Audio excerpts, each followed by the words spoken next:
Hello, everybody. Today we are super excited to have a really amazing guest with us. Likely no introduction needed, but we are joined by Tim Sweeney, the CEO of Epic Games. And we'll be talking about the metaverse, and certainly Fortnite is being held up by many people as indications of what the metaverse may eventually look like. However, the specific focus of what we will discuss isn't so much what the potential incarnation of the metaverse could possibly become, but instead, if the metaverse is the next frontier, if this is the next big platform, then how do we build an efficient and fair economy for this new platform? So just to kick things off, Tim, and by the way, thanks again for being here. And just to go straight into it, could you talk to us about what you mean when you talk about building the metaverse as an economic sphere? Sure. First of all, nobody knows exactly what the metaverse will be. We have a lot of fictional references on it. Some parts of it, most of it was written before like social networks even existed. And so we're really improvising and guessing aloud about this. But yeah, the metaverse is going to be some sort of real-time 3D social medium where instead of sending messages and pictures to each other asynchronously, you're together with them and in a virtual world and interacting and having fun experiences, which might span anything from purely games to purely social experiences. The other critical element of the metaverse is it's not just built by one mega corporation, right? It's going to be the creative work of millions of people who can each add their own elements to it through content creation and programming and design and any other way of adding value. So it will be a massively participatory medium of a type that we really haven't seen yet. And even though, Fortnite and Minecraft and Roblox each manifest some aspects of it, I think we're still pretty far from having the thing. But the talk about this thing is, it's not just the work of one company. It's not just one company's product or revenue stream, right? We're talking about a mass participatory media, which needs to be an economy, right? If there's not an economy underlying this thing, then companies won't be able to form to create content that builds out this world. People won't be able to profit from the work, and it would just be yet another big tech company extracting money from yet another business. And so the critical thing with this effort is to build out not just a 3D platform and set of technical standards, but also a fair economy in which all creators can participate, make money, and be rewarded. An economy with both principles ensuring that customers are treated fairly, that there's not, massive fraud or scheming or scams, but also one in which companies have the freedom to release their own content and to profit from it. They say something is only a platform when the majority of the profit is made by creators rather than the company that built the thing, right? Windows is a platform. Is iOS a platform? Not sure, actually. It's looking more and more like Apple's little contraption. Android's certainly a platform. There's dozens of app stores and different things. But the goal is to build out this thing as a platform, right? And figure out rules of an economy that both protect the consumers participating in the media, but also ensure that there's robust competition in all spheres so that the best creators can succeed and they can really profit from their work and they can grow businesses around it. And Tim, when you think about the economy, should we be most concerned that there's just enough economics for the different, people in the value chain that are delivering the service and for creators, or is there something else about the economy that we should be worrying about? Well, when you're talking about something like the metaverse, the economy should actually be fairly complex and robust. Right? You have a lot of different companies who can provide services that play a role in this. And if you look at the web economy, the economy that exists around the World Wide Web, you have some websites, there are commercial businesses, you have an advertising economy, you have a payments processing economy, and there's a big supply chain behind this, right? If you have a website that takes money, then you can work with PayPal, and there's a really competitive infrastructure there where all the payment processors compete to earn clients' business, and there's many of them, and some very robust systems to enable that. In the case of the metaverse, you're also talking about huge shared online experiences. That means somebody's going to be hosting millions of servers that are running all of the simulations that contribute to these metaverse experiences, whether they're games like Fortnite or social experiences or streaming video or anything else. And that's going to require huge costs. Somebody's going to have to spend billions of dollars building data centers on these, to support all of this activity, or using existing data centers along those lines. And so, there will be consumers spending a lot of money to buy, great items and purchase great consumer experiences they can enjoy, but there will also be a lot of companies and a lot of costs behind it all. And so, as opposed to creating something artificial that's just entirely managed by one company, like, Facebook is artificial. Facebook makes all the money from Facebook ads. You create a Facebook page, Facebook might make millions of dollars from ads from your page, you won't get a penny. Then there are things in between, like YouTube has ads, creators can earn some money from ads, but still the economics are wildly tilted towards YouTube. But I would hope that the metaverse as a future medium can be a much greater engine for economic efficiency than any of the closed systems that exist today. And that we'd ultimately get to a point where a much higher percentage of the profits go to creators than with any of these other platforms that currently exist. And that when money is going to people who are not creators, it's really done through competitive dynamics to ensure that their costs, and their profits are very, very reasonable relative to the service they're performing. Like MasterCard and Visa processing payments, charging 2.5%. They probably make 1% or 0.5% of profit from that, and good for them. They deserve that, as opposed to a platform like iOS or Android taking 30% and probably pocketing 28% of that as profit for themselves, right? So economic efficiency is going to be a key driver of it. And economic efficiency is essential for this thing to really work and to grow.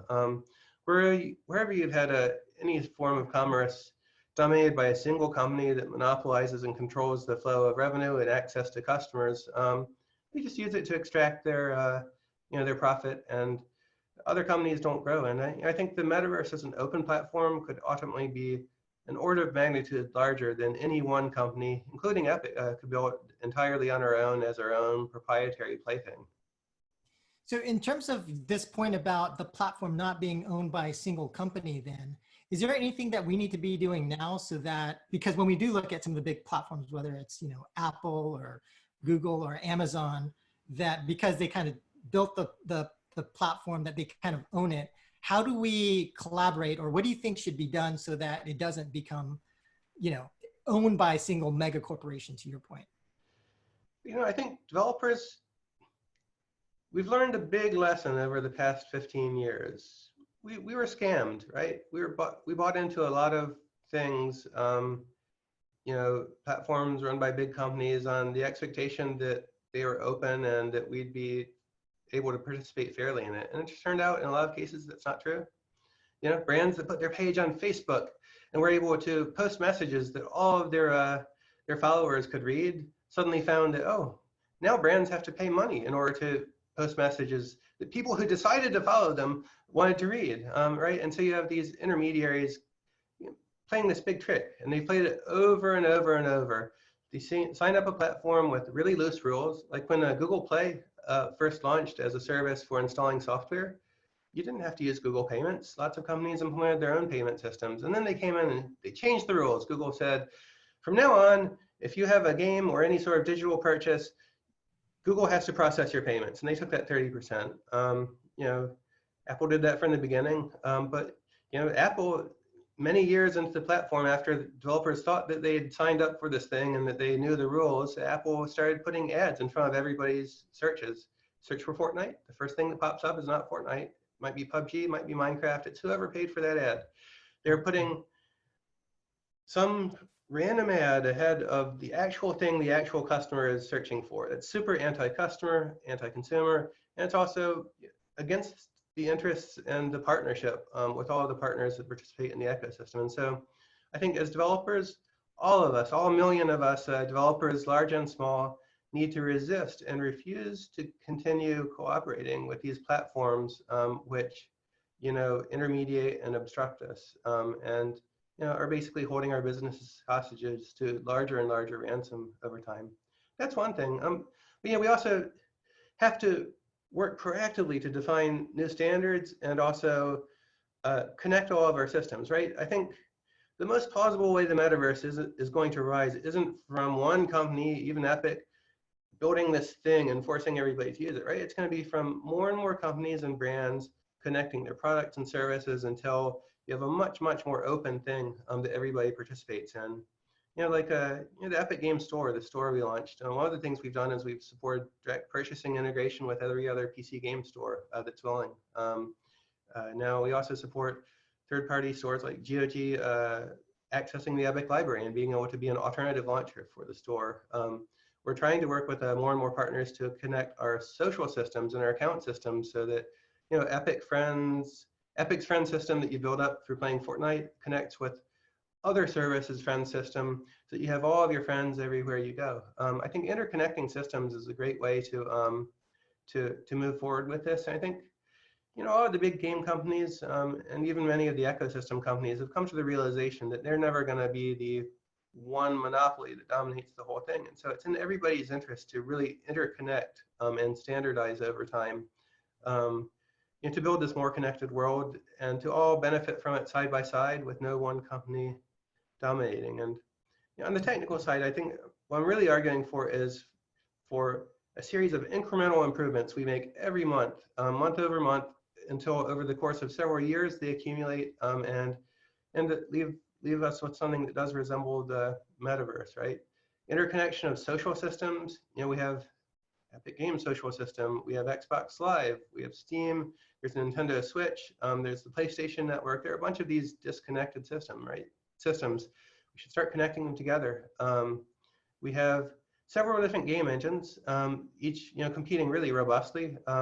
But we need standards that we can start agreeing on. And there are already some really great ones like the Pixar USD scene format for interchanging 3D scenes. That's one.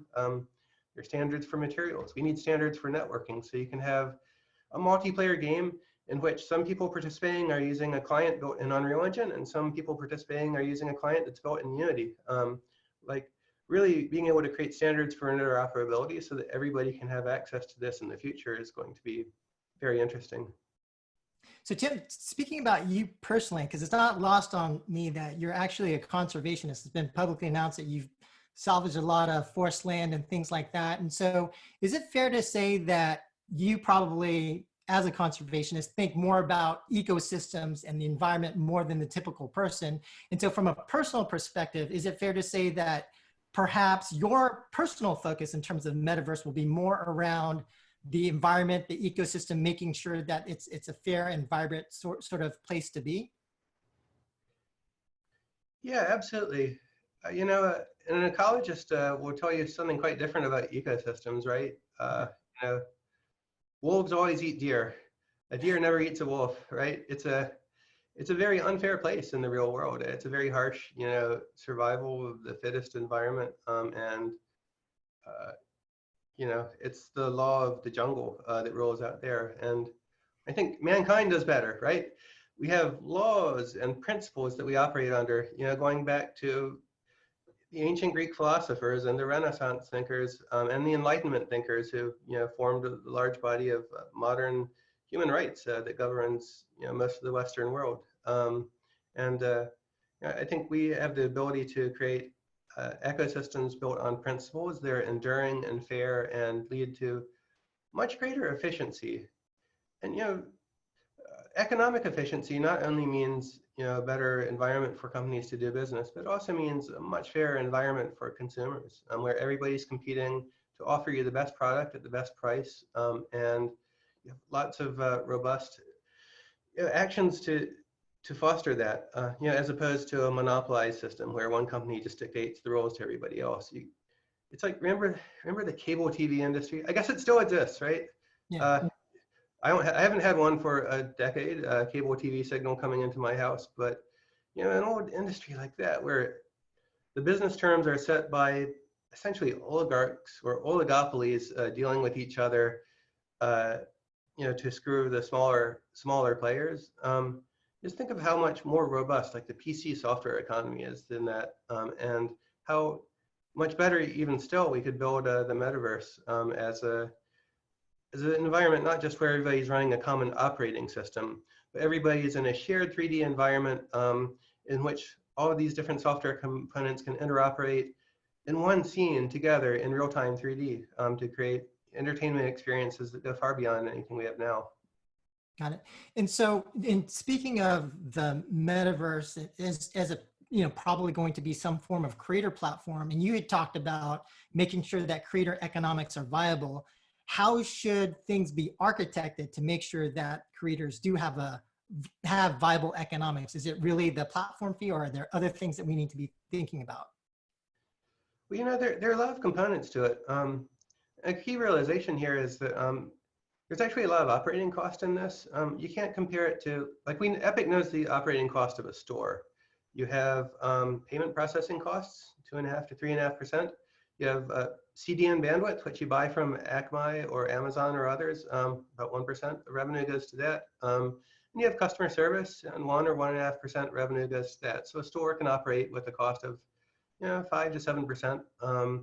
And anything that they charge that they make above that is profit. We charge 12%. But when you're talking about something like the metaverse, you're talking about hosting farms of millions of servers serving user content and doing real-time 3D simulations involving potentially realistic physics simulations and things like that.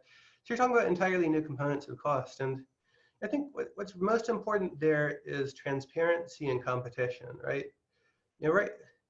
I think we have to also be comfortable getting to this destination incrementally, right? Because Fortnite, Minecraft, Roblox aren't these open platforms built entirely on standards. And I think our best hope to get there is to adopt more and more standards and open up the economy more and more to get to this open state, as opposed to trying to throw this all out and start from scratch and invent some blockchain thing or whatever it is, right? We have some really great products that are already heading in this metaverse direction. We should just support steering them in the direction we want them to go. But I think ensuring that everybody who's a potential supplier of critical components in operating this thing should have a fair chance to compete for everybody's business. If you look at much of the game industry, other than the supply side, the Apple App Store and Google Play, you have actually a very, very robust economic competition. If you want an engine, you can choose Unity with one business model. It's based on a per seat license cost, or you can choose Epic, which is free to use, but carries a royalty on profit. Or you can use the Godot engine, which is free and open source, and you can use it for anything you want, not pay a penny, and you can contribute your changes back to the community. So you have great competition in the engine sphere, and then you have online services. There's a huge variety of, Microsoft offers some, Amazon offers some, GameLift and GameSparks, and then you have Steam, and then you have Epic Online Services where we're also competing. And the great thing about this whole market is, as a game developer, you can go around and you can choose the best of all of these different components. You can use Epic Online Services or GameSparks or whatever you want. You can use Unreal or Unity, and there are no unnatural barriers saying, oh, if you use Unreal, then you have to use our online services and you have to ship on our store. We don't say anything like that. Every one of Epic's services is open to interoperate with every competing service and imposes no licensing, technical, or business restrictions against that happening. And I think it's really critical as we build out the metaverse and build more and more open platforms out of what are currently just one company's game, that we should ensure that we're opening up all parts of it to competition, and ensuring that the best competitors can survive and win. Even if they're competing directly with some core business of Epic or others. Right. So it kind of sounds like when we look at the current creator platforms, there's Roblox, which is kind of a closed system. It sounds like the vision that you're kind of supporting is one in which the basic ecosystem is defined in some standardized way, and you just want to see competition at each, every point in the value chain, or every component of the value chain, that there's a healthy competition there. Is that what you're advocating for? Yeah, exactly. Healthy competition at every point, and facilitated by technical interoperability standards, right? Unreal and Unity compete, but what you're really doing is you're licensing one or the other, and you're building your game in it. And your game is either based on Unreal or Unity, and they're totally different APIs. You can't just move your Unity game to Unreal or vice versa. But as we talk about the metaverse as an open platform, we actually have to evolve to the point where we have portability of assets and eventually code, between any engine that could run the thing. And we're talking about different suites of creation software for 3D modeling. We need file format standards for exchanging data so that you have the same data moving back and forth. It's not just enough to have competition, but you have to have enough interoperability that developers can actually pretty seamlessly move from one supplier to another without losing all of their work. Right. And so maybe we can actually talk about the dangers of not having that, which is the dangers of having more of a company that does become that mega corporation, has monopolistic power. And, it's no secret that you've been a critic of App Store taxes and the potential for that kind of monopolistic organization to create restraints on trade, potential for new ideas to flourish, potential for new business models to emerge. And so maybe you could talk a little bit more about that in terms of, if we don't have these open standards, then what's the danger? What could potentially happen to the metaverse? Well, I think the real risk is that these creator-based platforms are hijacked for the benefit of a corporation, and the corporation ends up ultimately extracting more profit from creators' work than the creators make themselves. And the Apple and Google story is one warning from history of the perils of that, right? And Apple is really particularly interesting. You have one of the best businesses and most honest businesses in the world, which is selling people phones. They sell phones. They don't profit from your data or surveillance or any adversarial practices towards user when they're selling you a phone. They're competing by selling premium priced phones, which are awesome value, and they succeed on their merits. You go into a store and you can choose between an Android smartphone and an Apple phone, and Apple gets an awful lot of that business, and it's completely earned by them and deserved by them because it's 100% Apple engineers and hardware makers and suppliers that they contracted to make their platform. But they also run one of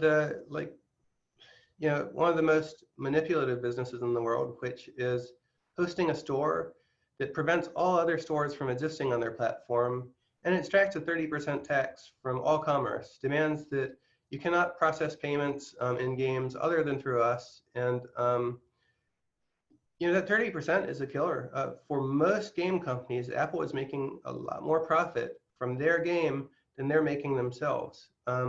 Apple's 30% tax is almost entirely profit to Apple. I bet their underlying costs are in the 5 to 7% range. The other 25, 23% all goes to profit. And that's money that's not being reinvested in making better games. It's money that doesn't need to be reinvested in building the hardware because they're already funding that from, I think, the most profitable hardware business that's ever existed in history, which is the iPhone business, right? And so it's interesting to see that bundle of contradictions. One company with two businesses, and one is so extractive from other people's work, and the other is so so entirely customer focused and well deserved.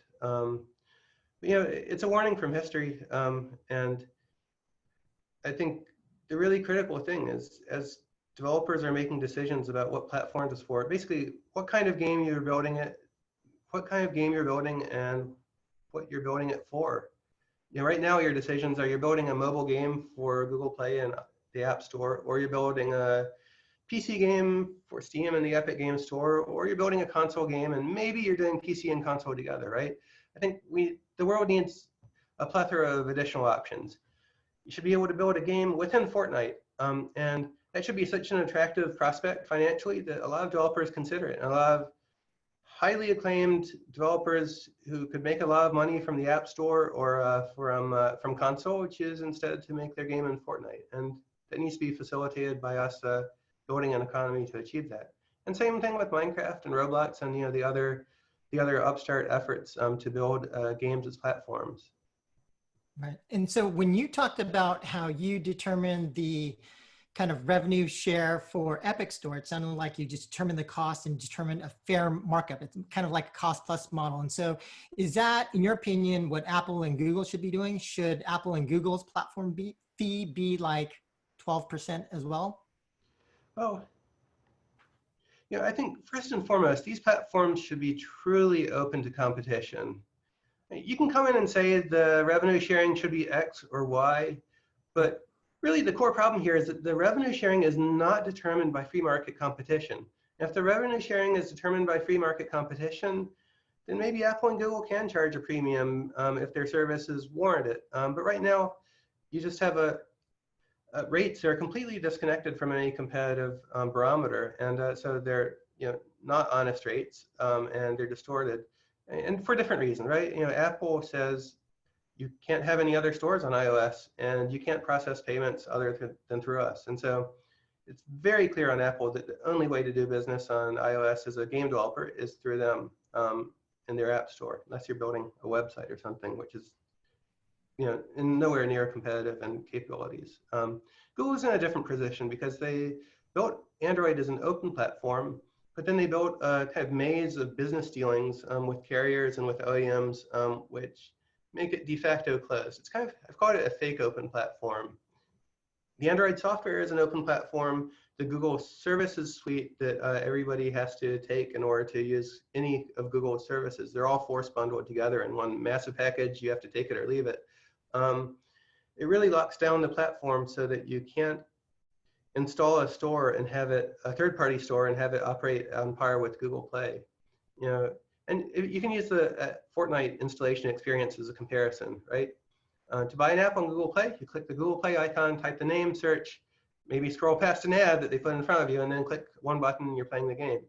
Fortnite, it's something like 12 steps and 12 to 20 taps on your screen to get there. Go to our website, fine. You search for Fortnite, you go to our website, you click the Get Fortnite button, and if this were Windows, there would be 2 more buttons, and then it would be installed on your machine and you could play. Windows is an open platform that has good user protections to prevent malware, but it's easy to install stuff. Whereas on Android, you have to go through this incredibly complicated series of screens, some Epic explaining what to do on the next screen, and then some designed by Google has awesome UX designers. And so when there's a really bad user experience or UI screen in a Google product, it's intentional, right? Because they're better than that. And you just have to click through a whole bunch of these screens to give it permission, and finally it downloads Fortnite. And then every time we have an update, there's potentially more obstruction screens. And if we try to open up the Epic Games Store on Android, then every time you install a new app, go through another series of scary dialogues, each one of which is designed to scare the user off, right? So on an open platform like Android should be, and is advertised as being, all stores should operate at parity, right? Once you've decided to install another store, like the Epic Games Store, it should have equal access to the system software as Google's own store has. So that it should be able to install and update software as seamlessly as Google Play does. I mean, that's just a basic principle of competition. If you allow other stores, but you make them really, really suck, then that's just fake competition that they're creating. And there's no question you do this. Mac is almost like this. All stores operate at a slight disadvantage to Apple's store, but not much. Windows is totally store parity. Steam, Epic Games Store operate just as well, and actually in a lot of cases better than Microsoft's own store. The Windows, the Microsoft store on Windows. We need to get to that point on all of these platforms. There's no question every platform needs to be a real open platform supporting stores side by side, but also even in these stores which have 99% plus market share or 95% or whatever, and excluding China at least. These stores need to be open to let each developer choose which components to use in their software. If they want to use Epic's friend system, they can use Epic's friend system. If they want to use PayPal instead of the Apple payment service, they should be free to use that.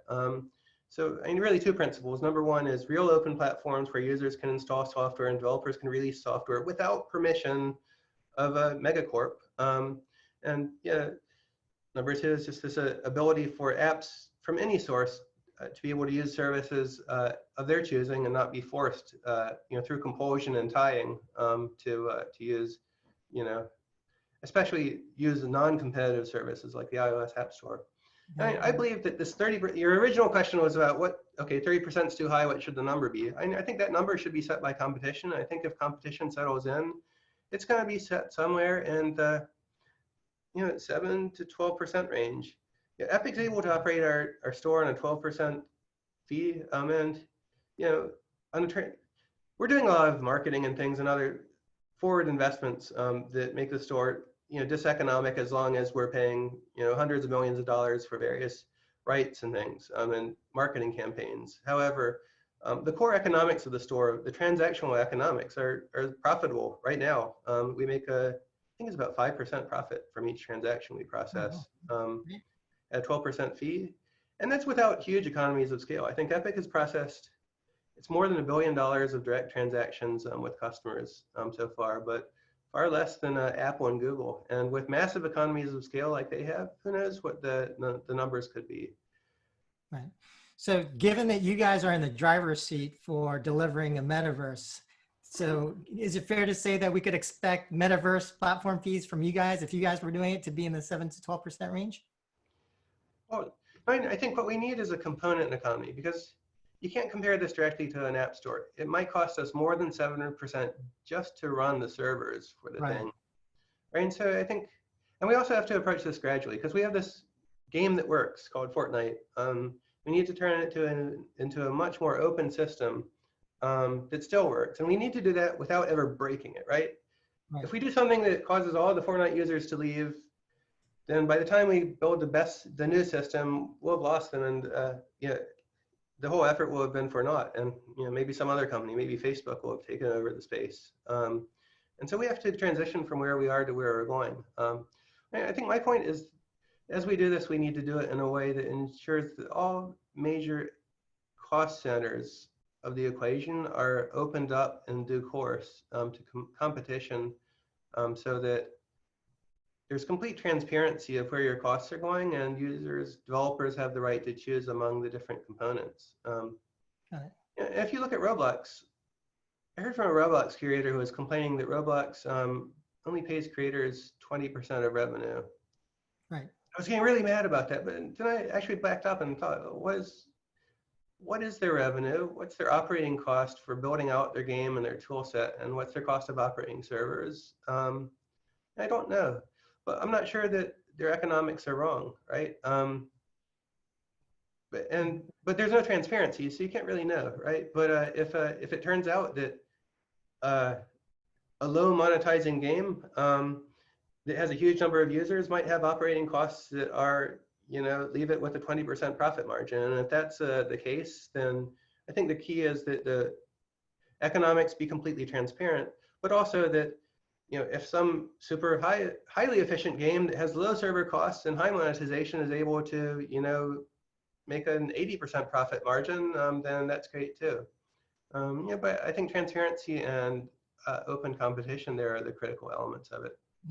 And just speaking about cost, now we've seen that with new platforms like Google Stadia, for example, costs and business models seem to be stymieing the potential, proliferation and the popularity of that service. When you think about costs and business model for the metaverse, are there any specific concerns you have in terms of cost categories or business model?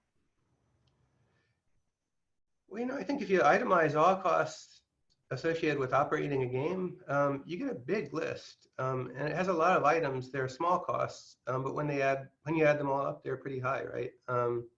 You have everything from download bandwidth for updates to server hosting costs to the database costs for operating the thing. You have a customer support team. You have operations teams that make sure the servers are running. You have payment processing, and if you just look at the agreements that you sign when you become a Visa or MasterCard merchant, you don't actually sign with just one vendor. You have a whole repertoire of different services that are all part of that processing a credit card transaction. There's a little insurance component that might take 0.2% to insure against fraud, and there's lots and lots of different services, pertaining to accounting and bookkeeping and tax and everything else. And, I think the key is setting up a market where developers can choose among components with full awareness of their costs and can choose, and competitors can provide their own components that compete on cost. It's the key thing that keeps businesses honest, right? Whether you're running an oil refinery or a vegetable stand, knowing the cost of all of the different components going into the business are key to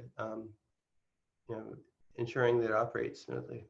So one question I actually wanted to ask you about when we were talking about the dangers of monopoly, and something that's actually kind of relevant in the news today, is really around this issue about information and data. And so one of the big dangers of monopoly ownership of the platform has been the potential abuse of platform owners to compete against participants of their platform using customer data. So in the game industry, we've seen ad networks compete against their customers, potentially having used customer ad and user acquisition data.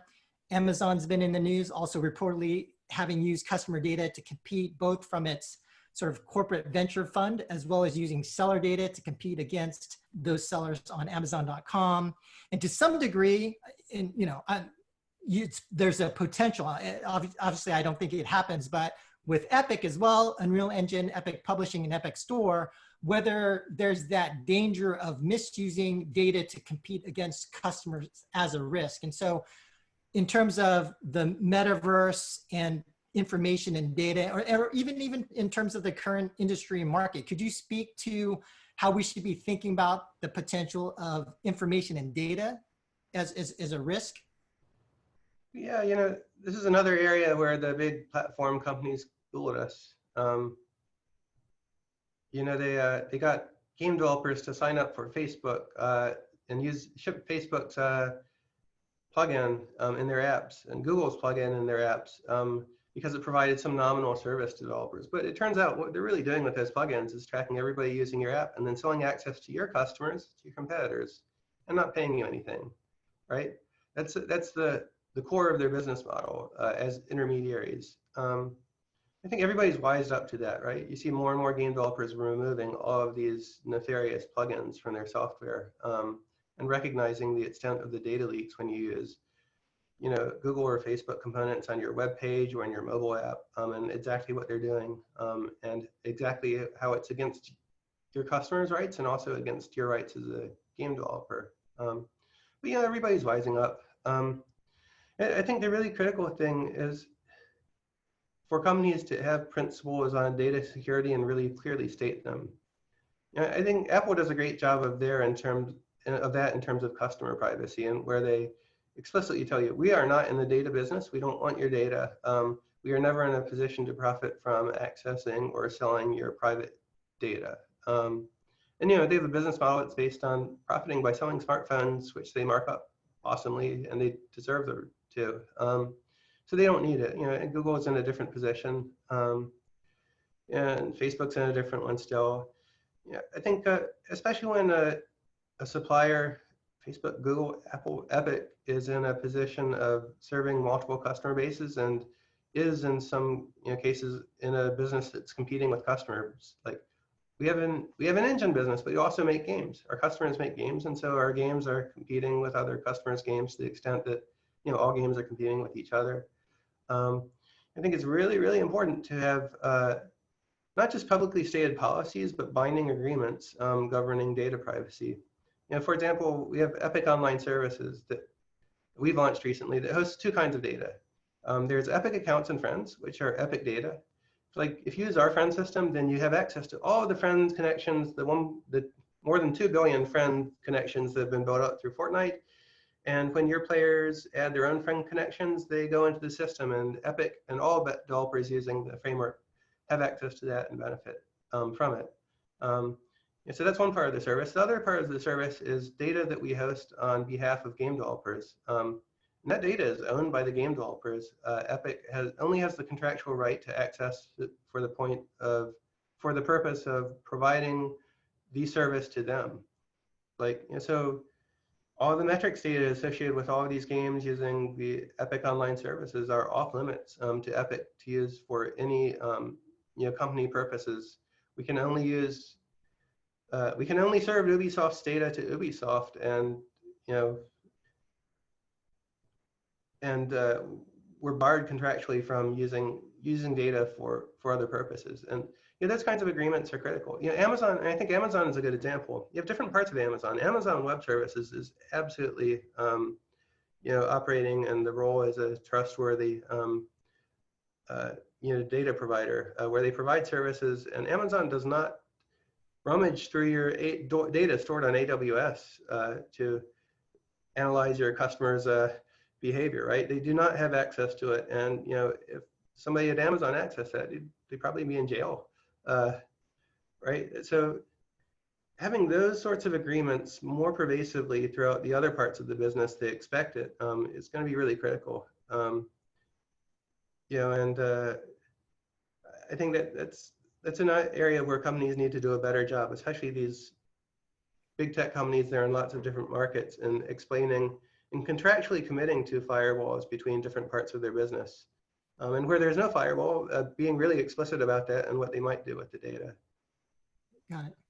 So I have one last question for you, Tim, which is, in terms of other companies that could potentially deliver the metaverse besides Epic, who do you think about as potential leaders in terms of that opportunity? And then also, when do you think the metaverse could potentially be delivered in an economic and commercially viable way?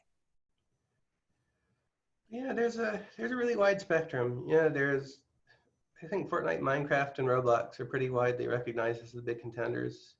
Each is strong in a different area. I think Roblox has the best extant economy, or the most robust extant economy of all of the games, and that there's a big market of creators building content and earning a living from it. Minecraft has done the most with user-generated content.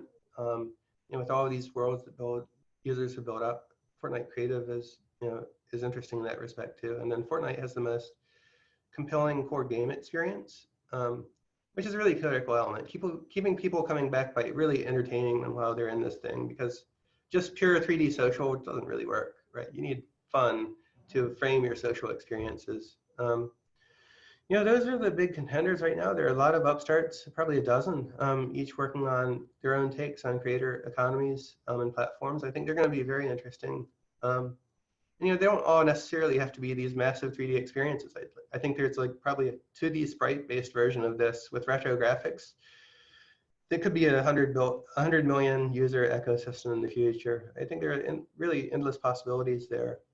But there's also the prospects of new startups that we don't even know about, haven't heard of, haven't seen their games, and what they might do in the future.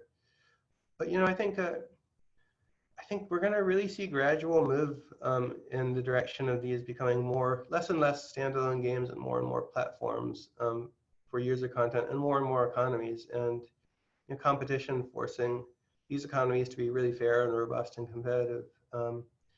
So I don't think, it's like, I don't know, I go way back, right? In the 1990s, all the politicians were talking about the information superhighway, and it was how it was going to connect people, and they didn't really put the 1 and 2 together and realize that we already, this internet thing, this weird Unix platform that had been existing for about 20 years was actually going to become that thing, because we didn't have the web, we didn't have video. It was a pretty goofy nerd technology at the time. But the internet became that thing. And I think when we talk about the metaverse, what we're going to see is something that's not quite what we're talking about now, but has many elements of it. And we won't even know what it is until more and more parts of it have emerged. I think that's going to be the really exciting part of it over the next 5 and 10 years, is watching this medium take shape and seeing how it evolves and how it comports with the science fiction from the 1980s, and how it totally diverges and does unexpected things. I think that the rules of this whole new medium have only partially been written so far. All right, well, thank you very much for joining us today, Tim. And I just wanted to ask if you have a final message for our audience at all. Well, thanks. I think as game developers and game players, we're all going to play a part in creating this thing in the future.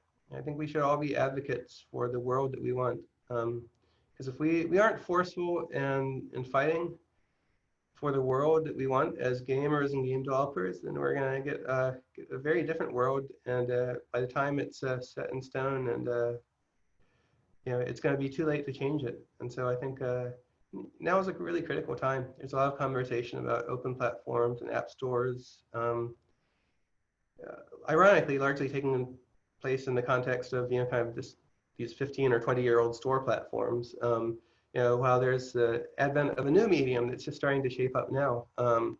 What happened in this previous generation of platforms that everybody's working desperately to undo is kind of foreshadowing of what could go wrong here. And so be vigilant and don't be afraid to speak up and speak your mind in transforming the world into a better place. It's the only way we're going to succeed in this together. Actually, I do have one last question for you, Tim. When do we see Epic's version of Adventure? I saw that you had actually, that's one of the few games you completed and you were working on that when you were younger.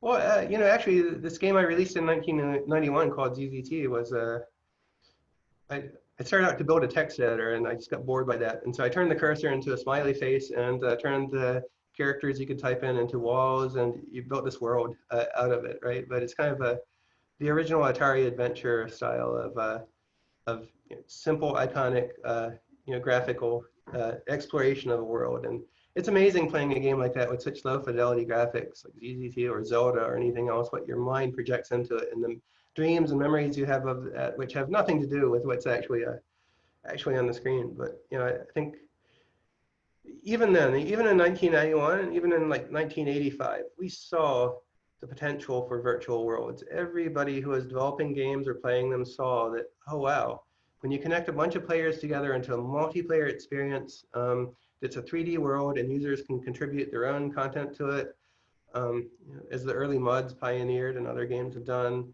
then you're going to get something magical that goes way, way beyond a bulletin board or a social network or a traditional game. It's funny that, gosh, 35 years later, we're still all working on it, but we are so close now. It's really uncanny how close we are. All right, well, that's it. Tim, thank you again for your time, and thank you for being so ambitious with Epic and for supporting small indie developers. I think everyone in the industry definitely has a lot to thank you for, so appreciate the time. Yeah, thanks everyone for listening. All right, bye. Bye.